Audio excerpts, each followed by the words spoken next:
当美国国会代表团结束第3天密集会谈时，其核心诉求终于浮出水面，不是战略对话，也不是技术磋商，而是希望中国扩大对波音飞机的采购规模。这一看似突兀的商业请求，实则暗含多重博弈。波音公司因技术缺陷与关税问题陷入订单危机，急需中国市场缓解压力，而美方试图借此测试中方在经贸谈判中的底线。当代表团成员亚当·史密斯直接提出期望中国承诺采购更多波音飞机，这一事件不仅折射出美国制造业的焦虑，更成为中美关系微妙转向的注脚。当外交访问沦为带货现场，双方如何在政治诉求与经济利益间寻找平衡点？一场看似平淡无奇的国会访问，因为一句直截了当的请求，气氛瞬间变得微妙起来。美方代表团并非为了礼节性的寒暄而来，他们肩负着一项明确且紧迫的任务。当访问行程进入第3天，领队亚当·史密斯终于揭开了此行的真正目的。他希望中国能够购买更多的波音飞机。这个要求，与其说是一项商业提议，不如说是一次彻底的摊牌。美国驻华大使庞德伟早已对外确认，相关的订单谈判已接近尾声。字里行间透露着一种急不可耐，这笔悬而未决的订单早已不再是简单的买卖。美方对这笔订单的极度渴求，源于其制造业巨头正面临的一场深刻的生存危机，也折射出国家层面的经济焦虑。波音公司的运营近年来遭遇了严峻挑战，一系列困境几乎让这个百年品牌摇摇欲坠。致命的737 MAX 空难事故是其挥之不去的阴影。值得注意的是，中国是全球第一个果断采取停飞措施的国家，而这一决定无疑加剧了波音的信任危机。而随后持续不断的技术故障和质量问题，更是让波音的声誉雪上加霜。其直接后果是，有大量已经订购的波音飞机积压在工厂，价值数百亿美元，却迟迟无法交付给中国客户，同时新的订单也在不断流失。这家公司的困境甚至被视为对美国制造整体声誉的一次沉重打击。与此同时，竞争格局正在发生戏剧性的逆转。波音的老对手空中客车公司在中国的市场地位显著增强，空客不仅在天津设有总装线，还计划进一步扩建，通过深化本土合作，牢牢抓住了市场机遇。此消彼长之下，波音在中国市场正面临着被边缘化的真实风险，这早已超出了一个企业的成败范畴。波音的命运直接关系到美国的出口数据、庞大的产业链稳定以及数十万个工作岗位。在美国中期选举临近的背景下，中西部摇摆州的就业问题变得异常敏感，这使得波音的业绩成为了一个无法回避的政治议题。正因如此，在代表团访华前，波音的高管们曾积极地进行政治游说，也解释了为何一个由众议院军事委员会首席成员亚当·史密斯领衔的跨党派重量级代表团必须肩负使命而来。这种焦灼感也催生了一种矛盾的对话心态。美国一方面需要中国这个全球最具潜力的民航市场来输血，帮助其制造业巨头渡过难关，但另一方面，美国并未放松在关税及技术领域对中国的限制措施。这种一边打压遏制，一边寻求合作的策略，将当前中美关系的复杂与矛盾展现得淋漓尽致。在这样的背景下，美方代表团将商业诉求与军事安全议题捆绑提出，并非偶然，而是一种经过精心计算的外交策略。他们试图用一种缓和的姿态来包装其核心的经济利益，同时试探中方在多条战线上的反应与底线，就像是在访问的第3天才揭晓底牌。这本身就是一种策略。经过前2天的接触和试探，美方选择了开门见山的方式，以期提高外交效率。因为双方都难以承受时间的浪费，代表团的构成也传递了超越商业的政治信号。领队亚当·史密斯的职位在美国国会中地位重要，对国防预算和军事监督有着显著影响力。而团队成员背景多元，跨越2党，覆盖军事与外交专业，这本身就说明此行绝非单纯的商务考察。会谈中，史密斯主动抛出了军事对话的橄榄枝，他明确表达了对两军缺乏有效沟通渠道的忧虑，担心这可能引发误判。他还提及了南海、台海等潜在的地区安全热点，倡议重建沟通机制。这种姿态可以被解读为一种营造缓和氛围、为商业谈判增加筹码的策略。然而中方给出的却是一个软钉子。中方的回应逻辑清晰而坚定，有效的对话不能与持续的遏制行为并行，沟通需要建立在真诚和坚实的基础上，不能一边施加压力，一边又空谈合作。中方明确指出，美国向台湾出售武器等行为是改善两军关系的主要障碍，这一回应无疑重新定义了商业的归商业，政治的归政治，而政治互信才是商业合作的基石。这笔订单的杠杆作用在此刻尽显，它被美方用作开启军事对话的敲门砖，同时也被中方视为观察美方是否具有真诚之心的标尺。这场谈判桌上摆着太多看不见的条款，每一方都在小心翼翼地计算着得失。面对美国的急切推销，中国展现了作为一个成熟市场买家的从容与定力。这种审慎姿态的背后，是基于自身航空产业发展的多元化选择权，以及对中美关系大局的战略权衡。中国的底气首先来自于其无可比拟的市场体量。权威预测显示，未来20年，中国将有超过8000架新飞机的庞大采购需求。作为全球公认的最具潜力的民航市场，中国手握着巨大的订单筹码，早已不是那个被动的新手买家。更重要的是，中国的采购清单正变得日益多元化。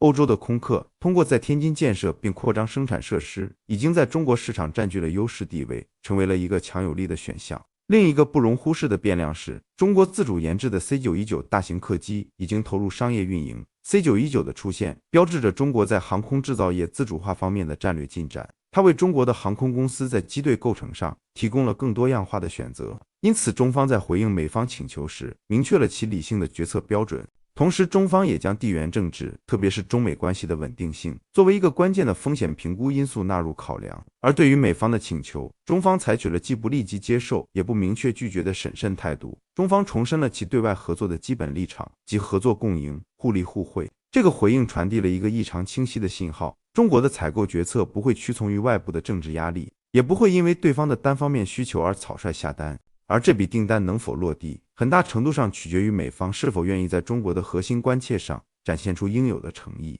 这笔悬而未决的波音订单早已超越了商业谈判的范畴，它深刻地揭示了美国在维持全球霸权与面对国内经济现实之间的挣扎，也清晰地凸显了中国在全球经济格局中日益增强的议价能力与战略自信。虽然沟通的窗口已经打开，近期双边贸易额也出现了一定程度的恢复。欧洲媒体甚至认为订单可能成为关系破冰的信号，但问题的根本症结在于美国言辞合作与实际遏制的两面派政策。最终，双边关系能否迎来真正的转机，并不取决于一笔订单的成败，它取决于美方是否愿意以真正的尊重与对等的原则来换取市场的信任与战略的稳定空间。一些国家，中东国家就会自动的走向这个民主啊，这个宪政啊，自动就会走向这个方向。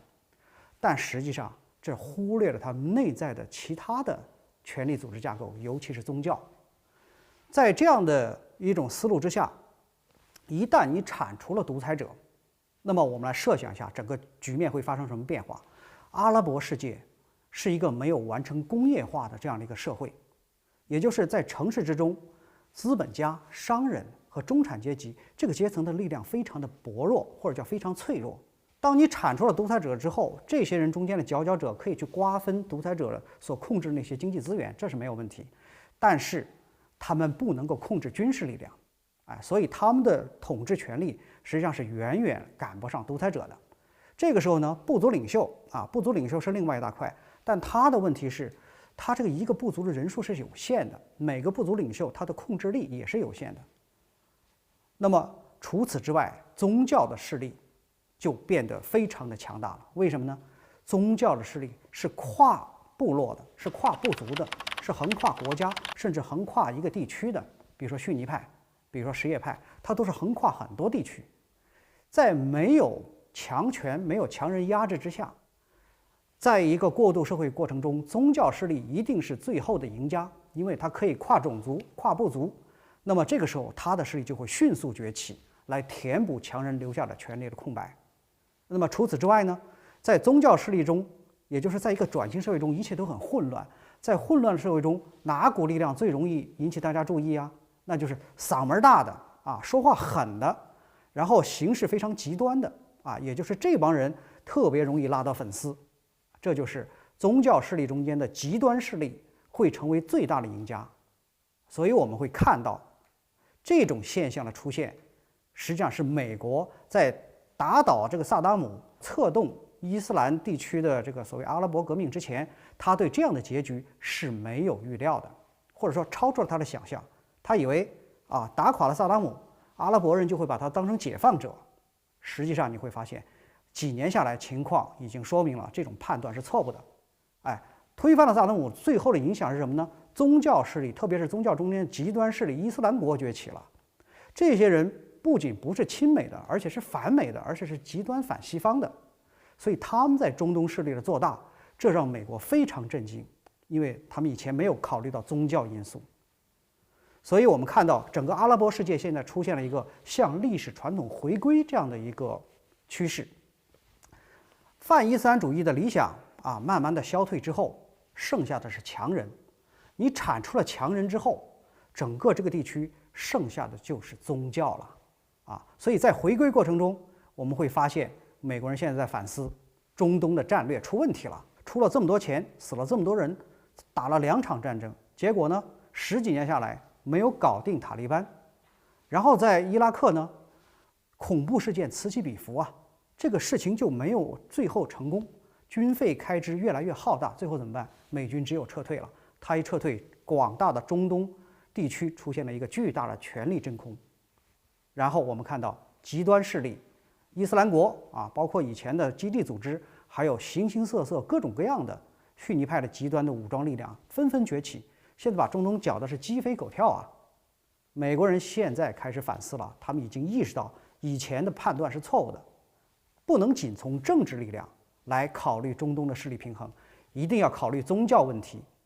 这就是美国已经认识到了，要平衡整个中东的宗教势力它必须要借重什叶派因为逊尼派是一个大派，逊尼派的极端组织像伊斯兰国迅速崛起之后，怎么去平衡一定要借重什叶派的力量。这就是整个美国在中东一个大的布局的调整。为什么他要接近伊朗？为什么要把伊朗解放出来要把这个势力给它调用起来，就是在于他已经看到了，不能让逊尼派一家独大，更不能让伊斯兰国这帮人称王称霸，因为这些人会严重损害美国在中东的利益。所以这就是伊朗现在跟美国之间进行的核谈判，现在已经到了最后关头。但是美国人这么一调整要扶植、要鼓励这个什叶派，这件事情就会严重的刺激沙特的神经。前不久这个《华盛顿邮报》登了一篇很有意思的文章，他讲的是5月7号，美国国务卿克里到沙特去拜访这个新国王萨勒曼，谈了双方感兴趣的话题之后，最后这个克里邀请沙特国王第2周到美国参加戴维营峰会，就是美国总统奥巴马把海湾的这个6个国家的首脑请过来搞一个峰会，就是美国要向各个国家通报跟伊朗谈判的情况，同时呢也谈谈也门问题谈谈其他的中东问题。好，当时这个萨勒曼国王呢答应了很痛快，最后告诉克里说我们下周见。结果呢到了这个临开会之前几天，沙特突然变卦。你会看到美国这边新闻通告都已经发了，沙特说国王来不了了，为什么呢？5月13号这个沙特要暂停对也门的这个空袭，停5天嘛，所以国王要留在沙特观察情况。当然这个理由是非常非常的牵强，要打起来你留那儿观察情况也还可以理解，那个地方都停战了，有什么好观察的，对吧？这说明沙特是有意的放美国人的鸽子。不仅沙特这么干，而且沙特游说其他的国家也这么干，比如说巴林国王也没去。巴林国王也是说国事繁忙去不了他在忙啥呀？那几天这个巴林国王陪着王妃去看马术表演去了，就忙这个事儿去了。所以我们看到奥巴马搞的这个海湾国家峰会，6个国家的首脑只去了2，剩下4个都没去。这件事情让奥巴马在全世界面前真是丢了大面子了。那么沙特是有意的放美国人的鸽子，毫无疑问，但是它是有它的原因的。背后的原因是什么呢？就是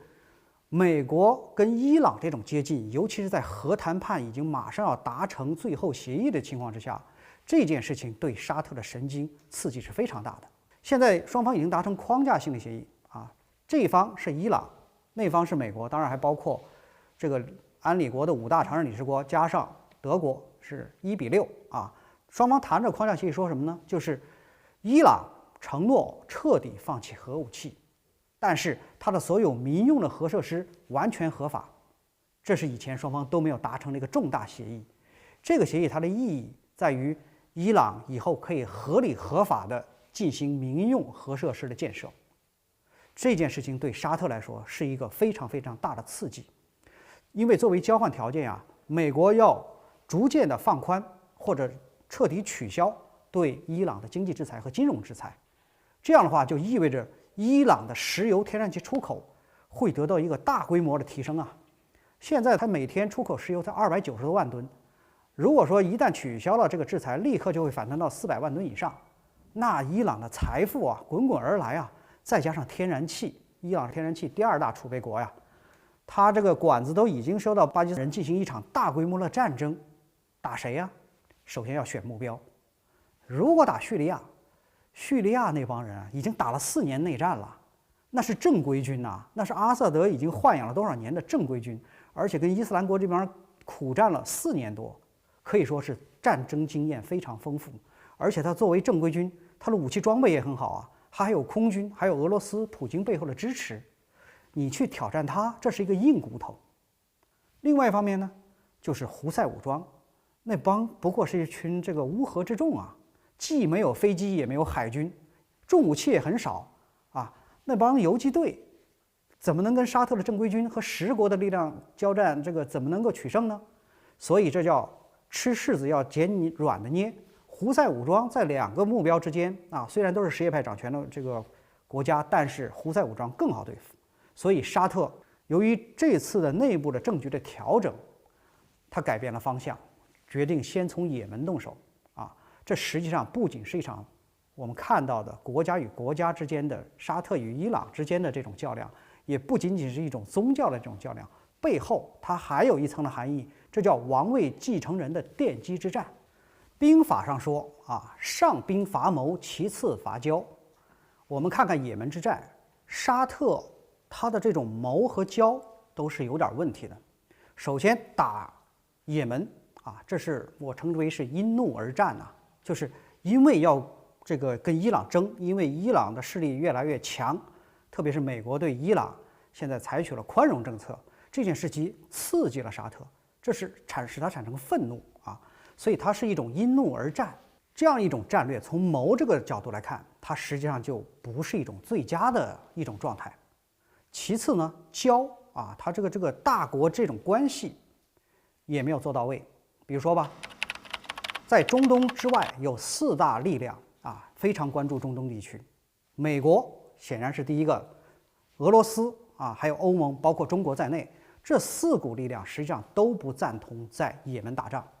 美国人呢，很显然，美国人已经意识到中东它必须要依靠什叶派来平衡逊尼派，它最大的目标，第一目标就是伊斯兰国呀。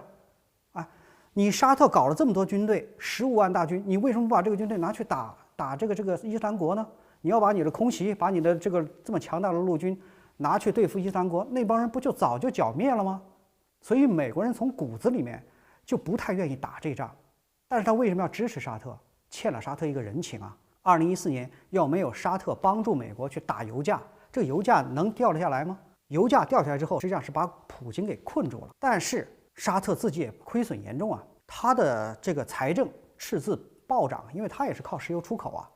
所以沙特是付出了真金白银的。这个时候，你美国如果不给沙特面子，不还这个人情，说不过去。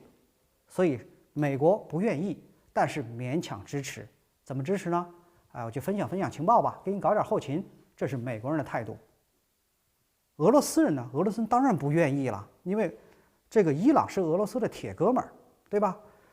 俄罗斯要帮伊朗怎么帮？那当然是不希望你在也门去出现这个战争这个局面，所以俄罗斯人对这场战争他也是反对的。欧盟呢？欧盟当然也不希望打仗了。亚丁湾那是国际一个贸易大通道，那个地方打起来对欧盟有什么好处？最后是中国，中国当然也非常不情愿啊。我们看到了，为什么中国不情愿？那是中国一路一带海上丝绸之路的必经之地啊！你要不在那个地方打起来，把那地方打得这个乱七八糟的，那中国一路一带还搞不搞啊？所以中国对这件事情也非常的不满。我们看到中国的海军到那儿去撤侨，我们仅仅以为那是撤侨行动吗？不是，那是海军呢彰显中国的军事存在，让中东人你们得意识到这里面有我的利益，这是一个很重要的目标。这就让我想起了罗斯福的一句名言。罗斯福这句话怎么说的？就是一个人说话要和气，但手里得拎着大棒哎，中国以前就是有这个问题啊，我们手中没拎棒子，你去劝架，那谁搭理你啊？你现在如果手中拎着大棒，在旁边跟人家说，哎，你们俩别打了啊，这两个打得正欢，一回头看，哇，这么粗这个棒子，那肯定是心里面要打鼓啊，对吧？这是中国外交的一个重大转变。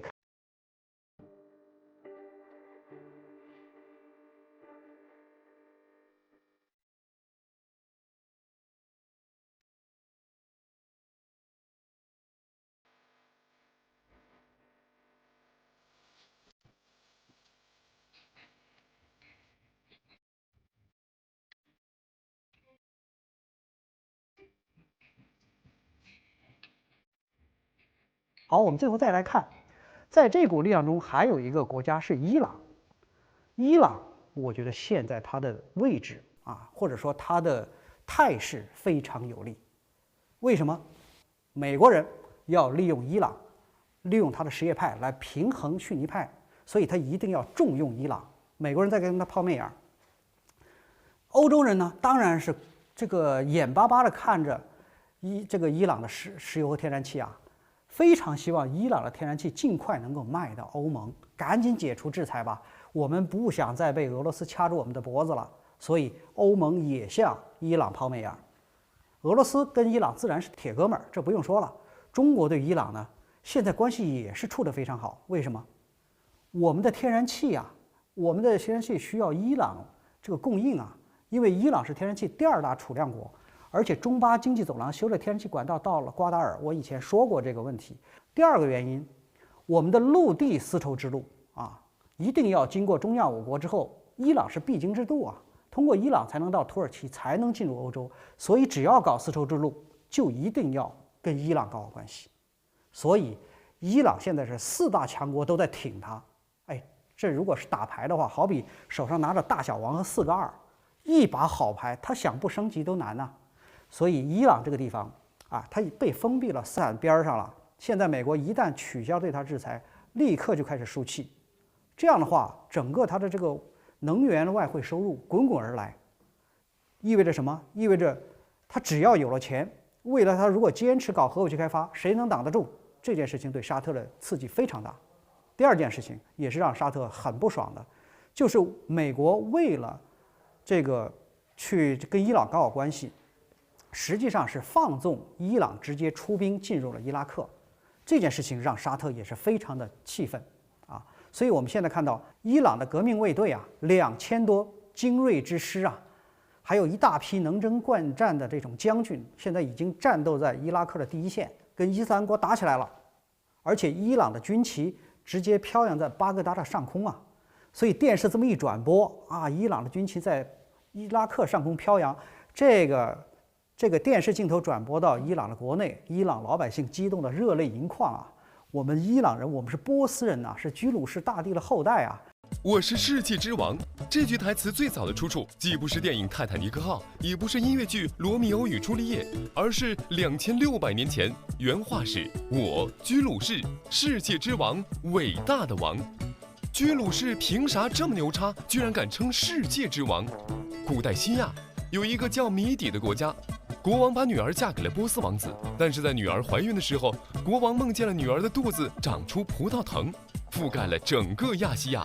似乎预示着女儿孕育的孩子将会篡夺自己国家的统治权。于是命令外甥一出生就处死。这个出生的孩子就是居鲁士。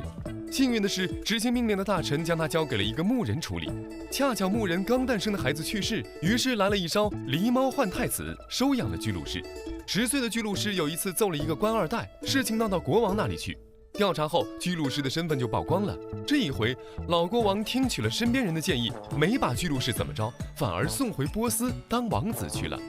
居鲁士长大后成了波斯部族的领袖，展开了征服战争，灭掉了包括他外祖父所在的几个国家，建立了当时世界上最大的古波斯帝国，横跨亚非欧，面积达500万平方公里，所以他敢于骄傲地称之为世界之王。当然，称呼居鲁士为世界之王，成吉思汗可能会表示不服，亚历山大也可能送鸭梨，另外凯撒也可能会持不同观点。假如可以关公战秦琼，真想直播一场他们同台演出的节目，名字就叫超级大帝。我们将在订阅的用户中随机抽取5名幸运观众，您将得到我的亲笔签名的《货币战争》的图书。我们被边缘化了1000多年，我们是少数的什叶派，被打压了这么多年，我们现在终于扬眉吐气了。这件事情对沙特的刺激非常大，对吧？你现在伊朗的军旗可以飘扬在伊拉克，是不是以后还要飘扬在叙利亚呀？再往后是不是还插到我的后院也门呢？那么整个中东到底谁说了算？我们不要忘了双方这种心态。沙特是把自己定位成整个伊斯兰世界的领袖，逊尼派的天然的传承人呐。2大圣城都在沙特呀。这个先知穆罕默德，包括后来的一系列的这个王朝的建立者，这个圣门子弟，这都是沙特人呐。整个伊斯兰世界，他就是领袖。好家伙，你现在放纵伊朗放纵这个波斯人起来，跟我在这儿争主导权，这个对沙特的刺激是非常大的。如果不能有效的压制伊朗，那未来中东听谁的呀？那我们沙特这个领袖地位往哪儿放啊？这件事情是使得沙特陷入了一个超级的这样的一种敏感和超级的焦虑。所以正是在这种心态之下，他就一定要找机会在中东展示自己的实力。正好在这个时候，也门的胡塞武装攻克了萨那，逼近了亚丁湾。这种情况之下，沙特决定果断出手，一定要让全世界人看一看谁是中东的老大。这是沙特发动也门战争的一个非常重要的心态。我们要深刻的去领会和理解他为什么这么焦虑，为什么这么敏感，主要就是要跟伊朗争夺主导权。同时沙特这场战争还纠集了10个国家参加，都是逊尼派的。大家要打出一个这个逊尼派的王者之气。所以西方分析家他们透露的情况是，沙特这次部署了一个非常强大的一个阵势，不仅是空军，而且还调动了15万陆军的庞大的力量。整个作战分成6个阶段，空袭只是第1阶段，重头戏是在后面，也就是陆地进攻。所以沙特摆出这个阵势可不是开玩笑，他是实实在在要打这一仗。那么可能很多观众会问，这宋老师你在前几期节目中可说到了叙利亚问题，叙利亚很危险，那么为什么这次沙特是打的也门没有打叙利亚呢？这个问题提得很好。这个问题的原因就是沙特最近出现了一次非常大的变故。如果我们看新闻我们看到了4月29号沙特这个新国王萨勒曼突然宣布实际上是废掉了自己的弟弟这个穆克林的王储的地位，把他的侄子这个提拔成了第1王储，把他的儿子提拔成了第2王储。注意这是一个非常非常重要的内部的一种结构的变化。他的侄子和他的儿子，包括他自己，现在沙特的前3位的领导人全都是苏德利7兄弟的。这表明什么呢？他已经做了一个重大的调整，废掉了老国王阿卜杜勒的他的部属。阿卜杜勒不是7兄弟的，现在他已经做了一个新的调整，把以前那个权力结构全部废掉了，把苏德利的接班人已经铁定成了沙特未来的王位的继承人。沙特就是阿拉伯民族有一句谚语，这句谚语是怎么说的？我团结我的堂兄弟去打外人，然后我再团结我的亲兄弟去打我的堂兄。这话什么意思就是一定要跟自己关系更近的人去打关系更远的人，然后呢再团结关系更近的人去打次近的人。他这个调整的思路是这样的：首先，我们苏德利7兄弟，我们这一帮人一定要把王位继承权抓到手。他有个效忠委员会嘛，苏德利7兄弟的影响力是最大的。好，为了实现这个目标，我现在把这个纳伊夫王子放到第1继承人上，表现了我们整个这个苏德利兄弟之间亲密无间的关系。注意我是把我的儿子放到第2位我第1位还是苏德利兄弟的其他的人的后代他的儿子穆罕默德，身兼要职，他实际上既是国防部长，又是经济事务发展委员会的主席，也就是一手抓军权，一手抓财权，2权集中于一身。这说明什么？说明这个老国王还有第2步，也就是他当然是希望自己的儿子最后起来做第1王储，毫无疑问嘛。所以这场战争，也门战争的总指挥是他自己的儿子，哎，那么我们想想看，如果这仗打得非常顺，那他的儿子在整个沙特中那是立下了空前战功的人呐，在国内那是人气爆表啊，在国际上也是声望空前呐。如果是这样，他再用他的儿子去替代第一王储，名正言顺，谁能说什么呢？这就是到了第二步，用更亲的人去替换这个另外的其他的人，所以他的整个部署，我觉得是在朝这个思路在走。不过这中间就存在一个问题，他的儿子穆罕默德年纪不过30岁，而且完全没有从军的经验，领导10几万35年，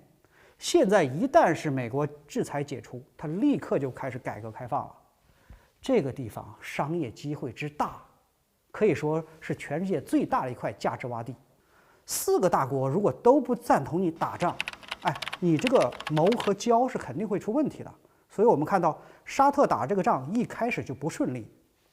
说是10国联军，对吧？沙特其实最需要的是3大逊尼派的强国，哪3大呀？埃及、土耳其、巴基斯坦，需要这3个强大的哥们儿来帮他打。结果呢，这个事儿没搞成。为什么没搞成？埃及一听要搞地面战争啊，虽然埃及军政府一直是沙特出钱在养着，但是这帮人一听要打仗，这个埃及就说我们这边刚刚内乱，刚刚完，咱们的国力还不行，所以说打地面战争这事儿我就不去了。哎，所以埃及没进来。土耳其呢？土耳其一开始跳得很高啊，这个嗓门最大呀，热烈拥护这个沙特的决定啊。结果呢，普京啊飞去了这个土耳其，跟土耳其去谈一个事儿啊，就说我们啊准备在黑海底下修一条天然气管道。以前这条管道呢叫南西线，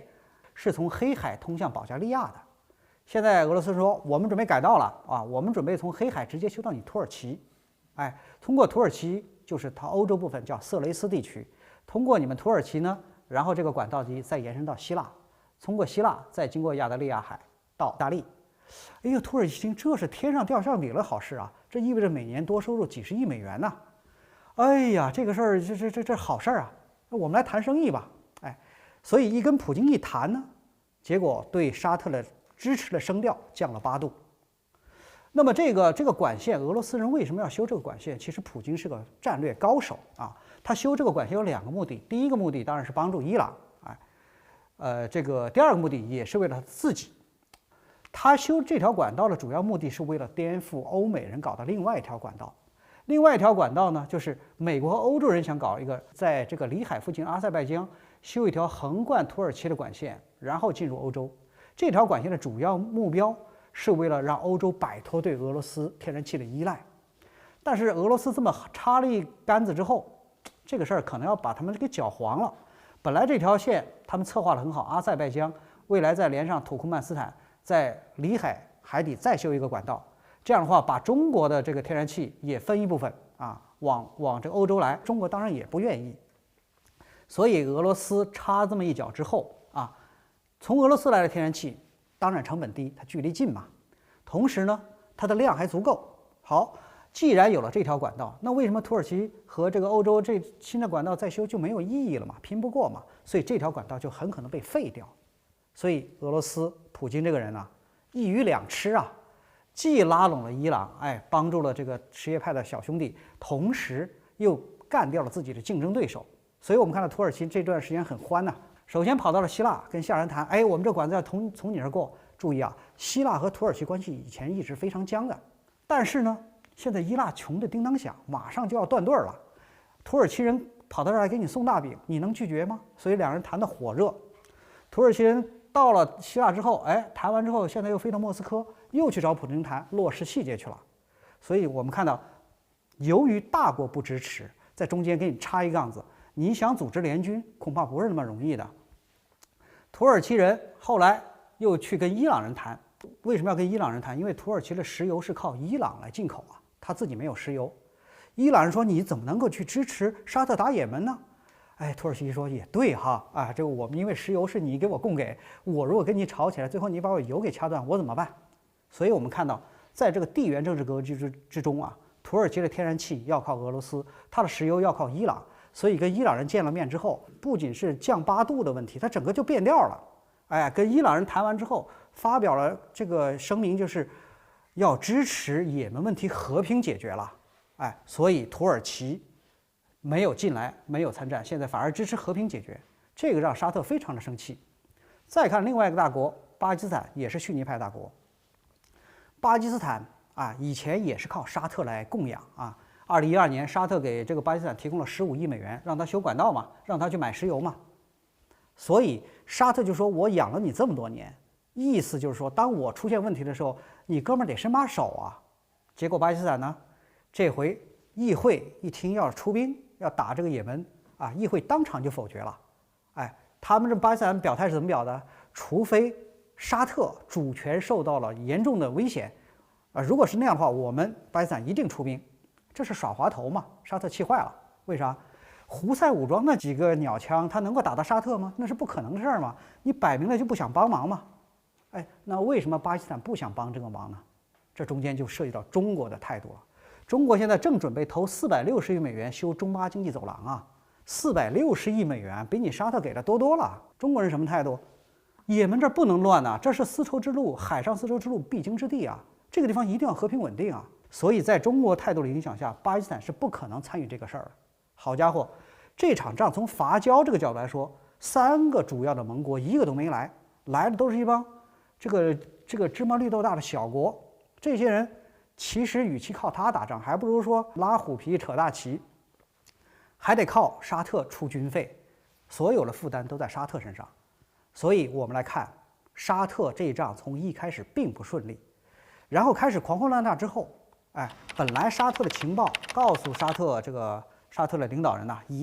这个也门内部大量部族都是逊尼派部族，他们早就非常痛恨胡塞武装了。只要大王你一起兵，马上也门这些人民单石湖江就来迎王师了。他得到是这样的一个情报，觉得他只要一轰炸，然后马上也门就会出现内乱，这帮人就会起来支持沙特。结果呢，炸了1个多月，发现迎接我们的部族哪儿去了？其实也门这些逊尼派大概占人口的1半其实他们一开始是支持沙特出兵也门的，但是你这么狂轰滥炸，而且你这个轰炸技术不行炸死了平民太多，成千上万人，然后还造成了几十万人流离失所，这中间还有很多逊尼派的老百姓。这种情况之下，如果也门再有人出来说我支持沙特空袭也门，那是肯定是找抽所以这些内部的支持量一下就消失了。这个时候这个沙特实际上陷入了一个进退维谷的这么一个状态，要继续打下去，对吧？但是国际上的舆论这个压力会越来越大，人道主义的危机会越来越大，再加上内部人如果不支持你，你即便是攻入了也门，没有内部人支持，你怎么能够干掉胡塞武装不要忘了，美国人在阿富汗10几年没有消灭这个塔利班，什么原因当地老百姓不支持嘛。美国人做不到的事情，你沙特能做到吗？所以对于沙特而言，他现在是处在一个困境之中。当然了，他也有一个机会来反转，就是只要他现在愿意说进行和平谈判、政治解决，只要他调整一下这个方针，局面对他是相当有利的。首先，4大国立刻会同意政治和谈。圣殿骑士团，说到圣殿骑士团，我想我们很多人都听说过就是美国大片《达芬奇密码》中间就讲到了圣殿骑士团，就是他们这些人为了保护耶稣的子女，然后搞了很多秘密组织，后来被教皇和各国国王斩尽杀绝当然这肯定是讹传。不过当年圣殿骑士团的确是雄霸一方它成立于公元1118年，就在耶路撒冷圣殿山的附近成立之后，教皇给了他们大量的优惠政策它其实是一个混血儿，它一方面是封建的骑士，一方面是修道院，它既是修士又是骑士，这是一个非常古怪的结合。但是当时在那个地方没有办法，只能搞创新了。这帮人最大的特点是什么呢？财产不纳税，他们不管怎么赚钱，也不管拥有多少土地，1分钱都不交，既不交给国王，也不交给教会。这就是教皇为了鼓励这些人在前线打仗所提供的特殊政策，要不然谁到前线去卖命整个基督教征服的这些地中海东岸的国家，主要的军事力量就是圣殿骑士团。他人数最高的时候能够达到数千人之众，数千骑士大家一听几千人好像不算啥咱们动不动都是多少万人。在欧洲，这个骑士可不是一般的概念。这个骑士，他的马匹，还有他全身的这些盔甲、各种装备极其昂贵那可不是一般的家庭负担得起的，必须得是大户人家很有钱的人才养得起骑士。而且骑士哪是他一个人打仗他带了一个随从班子，马下有一帮人他是骑着马，底下还有人呢，带刀侍卫、弓箭手，还要伺候骑士的各种生活起居的有一帮人，所以他不是一个人做，他是底下还有很多部上的随从。几千人的骑士规模，他最多时候在整个地中海东岸能够调动数万大军这是个什么概念？如果我们跟同时期的其他封建王国进行对比，法兰西法国国王够牛吧？法国国王自己领地上只能养得起300-400个骑士其他的国家更不用说了。所以他的几万大军在中世纪的欧洲可以匹敌任何一个大国，很有实力。除此之外，他还有个特点，圣殿骑士团不仅在地中海东岸、伊斯兰这些地方有分支，而且它的分支机构遍及欧洲，还有地中海中间的很多岛屿你比如说法国有圣殿骑士团，巴黎圣殿骑士团然后伦敦也有德国、意大利、西班牙各个主要国家都有，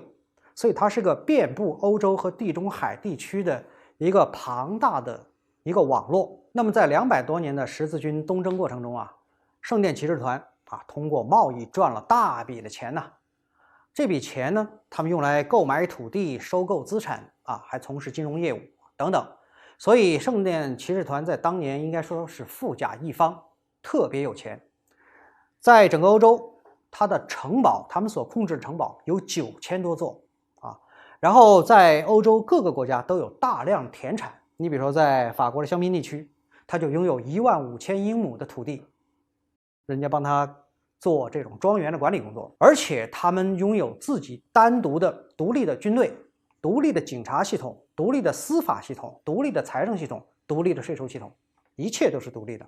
也就是他们跟国王和教会，他应该说就是个独立王国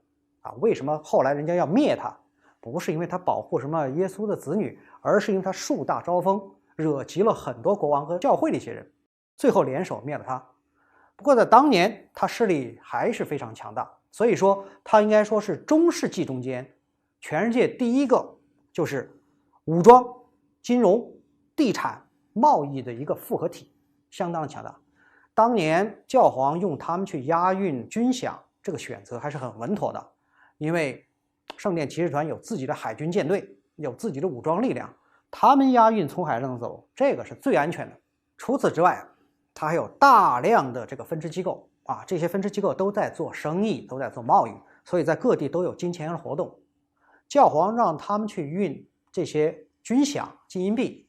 对他们而言就是一个转账的问题，他不需要每一次用船真的把这些现金运来运去，不需要，只是转账。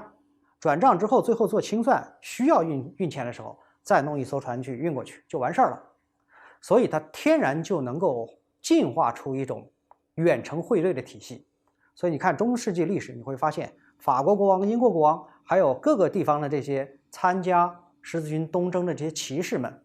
往往都要使用圣殿骑士团的远程汇兑系统它这个汇兑系统是怎么工作的呢？就是你把钱交给他，他会给你开张汇票，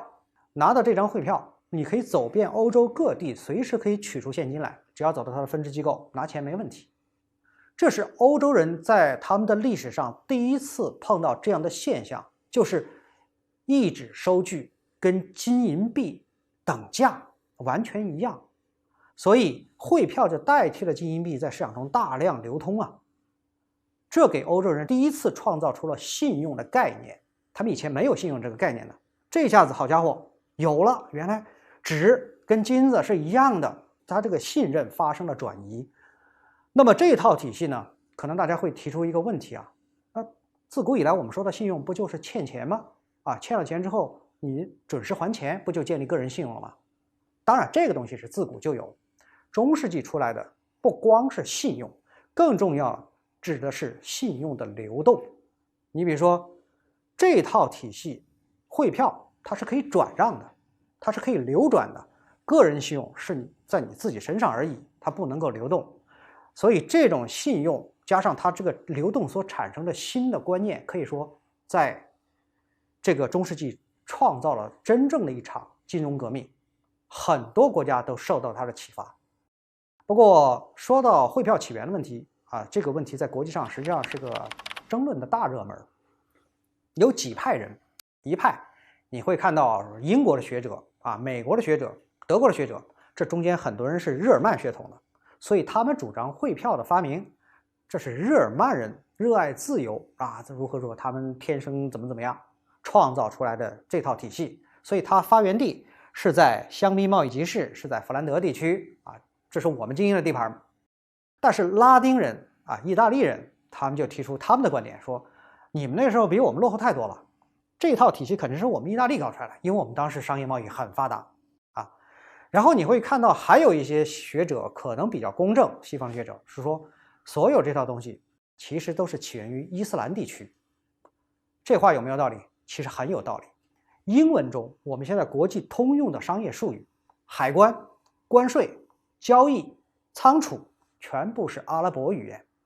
也就是当年的穆斯林，当年的阿拉伯地区是高度繁荣的，远远超过欧洲。当然了，中国学者也不甘寂寞啊。中国学者说，你们这都胡扯，最早发明汇票一定是中国啊，因为我们在唐朝的时候就有飞钱啊，在宋朝叫便钱。什么意思啊？就商人在京城把现金存放给财政部，财政衙门给你开个收据，你拿这个收据可以到各个省，这个省的衙门中凭票计对现银多少两。所以这套体系这当然属于汇票了，远程汇兑啊，是不是中国发明的？哎，中国人说的也很有道理。不过从我个人观点来看，唐朝有可能是最早发明汇票的这个国家，但是唐朝所发明的汇票不能够直接影响到西方的金融体系，隔得太远，咱们没有直接的交流。而我们今天探讨的主题是西方的这套东西，它诞生的土壤是什么？它当时的出现它的时候时代背景是什么？所以呢，我们先不用去考虑唐朝的问题，伊斯兰国家也类似，伊斯兰起源有可能跟唐朝差不多，因为公元这个7、8世纪它就实现了大扩张啊，遍布全球的这样的它的势力范围，同时建立的是全球的商业贸易网络，这导致它做远程贸易就必须得使用类似汇票这样的制度，它发明很有道理，非常有可能。说到汇票这个发展和发生，它必须要有2个重要的条件。第一，你必须得有一个国际性的体系吧，就是国际网络。这个网络谁最早建立的？圣殿骑士团，它是1118年。那么意大利商人什么时候跨出意大利半岛的？我们现在从资料中可以查出，1200年他们到了法国香槟贸易集市，1250年前后到达了英国，1300年到达的弗兰德，所以它有一个时间差，你落后人家近100年呐。所以圣殿骑士团搞出汇票最有可能，因为最早的汇票1199年发现的啊，那显然意大利商人当时还没有国际化嘛，你还没有形成全球贸易网络嘛。第2个重要条件，远程汇兑。为什么这个很多人说它这个是比如说在弗兰德和香槟最早进化出来的汇票？我觉得这个说法有问题，因为一般来说地区性质的这种贸易用不着远程汇兑，我现金交易就可以了，除非是国际商人介入变成了跨国的贸易，这才涉及到远程支付的问题啊。那么如果是意大利人到这儿他们才带来汇票制度的话，那当然你肯定比他要晚了。所以从这个角度来说，圣殿骑士团在欧洲应该是最早发明和使用汇票的。不过虽然是圣殿骑士团最先搞出的汇票，但确实在意大利手中变得非常的发达啊，这个概念立刻普及了。这又是怎么回事呢？圣殿骑士团那帮人呢，从骨子里看，他们还是骑士啊，就是封建领主，思想观念比较狭隘，他们不是真正的商人。他们赚钱是靠他们的武装押运这个特殊的条件，但他赚来的商业利润投到哪儿了呢？投到了土地上，主要以土地为主。好，这就是土老财的这样的一个思维方式，有钱买地啊，所以他才会在欧洲有这么大量的土地。但是你会发现，意大利的商人跟他们不一样。意大利商人有了钱之后投什么？投工业和贸易，比如说羊毛纺织业啊，羊毛纺织和毛纺工业就是当年意大利人的拿手绝活。而那个行业在当年就是好比现在的超级暴利的行业，非常赚钱。所以他贸易上赚来钱，不断的往这个行业中投，然后滚动起来能赚更多的钱，所以他们的金融实力会越来越强大。这又带来一个新的问题，赚了这么多钱怎么放啊？你不能把这么多现金堆在家里吧，那也不安全。所以这就会刺激这个银行业的发展啊。银行业呢，当然不是起源于这个时代，银行业是个非常古老的行业。那早在公元前几千年就有啊，比如说神殿就是最早的银行。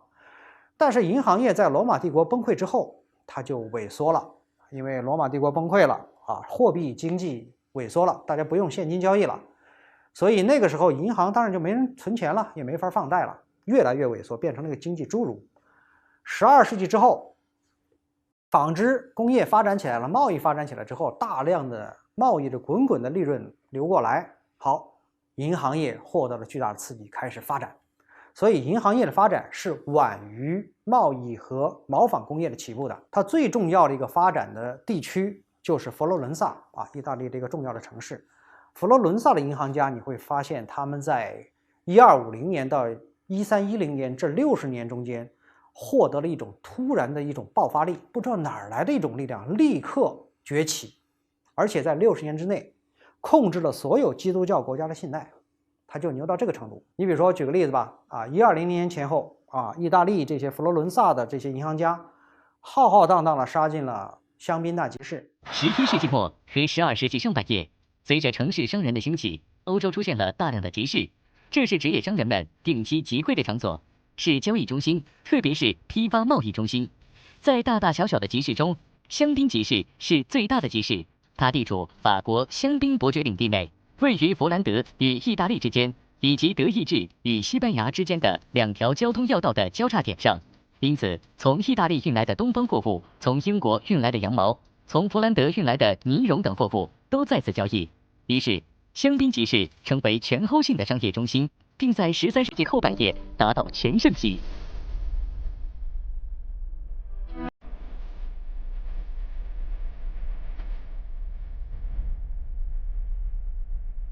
其实当年的银行不像我们现在想象了，高楼大厦、金碧辉煌的。当年的银行很简单啊，就是一个长条板凳，